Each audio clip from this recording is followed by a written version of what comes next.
ভাঙড়ের মানুষ কোনোদিন বোমগুলির রাজনীতি করেনি আর করবেও না, এটা তার প্রমাণ। যতই হার মাধ্যমে বোম দেখাও, বন্দুক দেখাও, মানুষের মিষ্টি খাবে, আমরা শাসকের মিষ্টি খাওয়াবো। কত একটা সুন্দর হবে আমরা চাই। আমরা এইভাবে ভাঙড়বাজি হয়েছে, তার নিজের দলের লোক তাদের মার্ডার হয়েছে। আমরা চাই রাজ্জাক ভাইয়ের খুনি শাস্তি পাক। যে ভাঙড়ে বোমা মুড়িমুড়কির মতন বোমা পড়তো, সেই ভাঙড়ে আজকে এখনো পর্যন্ত কোনো খবর আসেনি। এই বিকাল 4টে বাজতে চললো, একটা বোমা পড়ার আওয়াজ হয়নি। কি বার্তা দেবেন?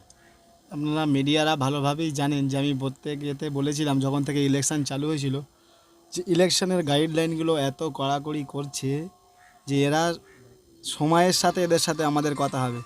তো ভাঙড়ের মানুষ কোনোদিন বোমগুলির রাজনীতি করেনি আর করবেও না, এটা তার প্রমাণ। যতই হার মাধ্যমে বোম দেখাও, বন্দুক দেখাও, মানুষ তোমার ভয় করছে না।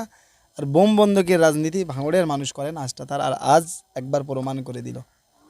যে ভাঙড় বিধানসভার কি বার্তা দেবেন? এই যে শান্তপূর্ণ মানুষের মনে একটা হাসি, ঈদের ছলনায় ভোট দিচ্ছে, এটা তো অনেক বছর পর। মানুষ ভাঙড়বাসীর বলবো, ভোট 60% অলরেডি পোল হয়েছে যত আশা করছি, কিন্তু যতক্ষণ না 100% পোল হয়, মানুষ আমরা যেভাবে শান্তিপূর্ণভাবে যার রায়, যার যেটা খুশি সেই বোতাম টিপে আমরা ভোটটা দেবো। তবে ভবিষ্যতের কথা চিন্তা করে, কোনো দাদা দিদির মুখের দিকে তাকিয়ে না, নিজের বাচ্চার মুখের দিকে তাকিয়ে নিজের বাচ্চার ভবিষ্যতের কথা চিন্তা করে, আমার মায়েদের ভবিষ্যতের কথা চিন্তা করে, শিক্ষা স্বাস্থ্যর কথা চিন্তা করে যে যে ভোটটা দেবো সেই হিসেবে বোতামটা টিপবেন, বাকি যতক্ষণ সময় আছে। কি বার্তা দেবেন এই যে ভোট 11 বছর পর 11, কিভাবে? হ্যাঁ ভোট আমরাও চাই যে ভাঙড় ভোট এরকম শান্তিপূর্ণভাবে ঈদের মেজাজে ঈদ ভোট পালন হোক। তবে একটা জিনিস চিন্তা করে রাখবেন, আমি বলেছিলাম সোনপুর বাজারে যে ভোটের এই ভোটের 4 তারিখের পর মিষ্টি বিলি হবে, এই তেল থাকবে 1 মাসের জন্য ফ্রি। খালপাড়ে 2টো পাম্প আছে, মাথা ও মাথা একটা। তবে আজও বলছি আর একবার, তার সাথে একটা এক্সট্রা অফার আছে। ভাঙড়ের মানুষ, ভাঙড়ের মা বোনেরা, জাতি ধর্ম বর্ণ নির্বিশেষে, আমি ভাঙড়ের বেশিরভাগ বুথে, আমাদের এই পারের 10টা অঞ্চল, বেশিরভাগ অঞ্চলে গিয়েছি, বুথে বুথে গিয়েছি। মা বোনেদের যে মুখের হাসি, তাদের যে বার্তাটা দিচ্ছে, আমি বলছি যেদিন 4 তারিখে গণনা হবে, সিস লাইন থেকে আসার সময় কোনো একটা হোটেলে 1000 বিরিয়ানি খাওয়ানো হবে মানুষকে।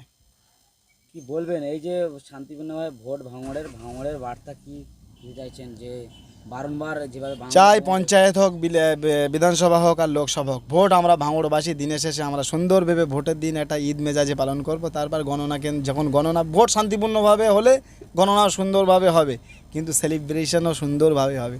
আমি আপনাদের মিষ্টি খাওয়াবো, বিরোধী আমাদের মিষ্টি খাবে, আমরা শাসকের মিষ্টি খাওয়াবো। কত একটা সুন্দর হবে আমরা চাই। আমরা এইভাবে ভাঙড়বাসী চলতে চাই। তবে আশা করা যায় এবারে হবে সন্ত্রাস মুক্ত ভাঙড় হবে, নটোরিয়াস ক্রিমিনাল মুক্ত ভাঙড় হবে।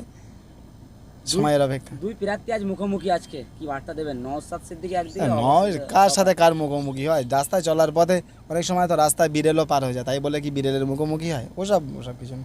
রাস্তায় মানুষ চলার পথে মুখোমুখি হতেই পারে, কিন্তু আমাদের ভাইজান একটাই বলে যে আমরা এসি ঘরে বসে গল্প করি, তা তোমরা কেন মারপিট করবে? এইটা দেখে আমাদের শিক্ষা লওয়া উচিত, জনসাধারণের শিক্ষা লওয়া।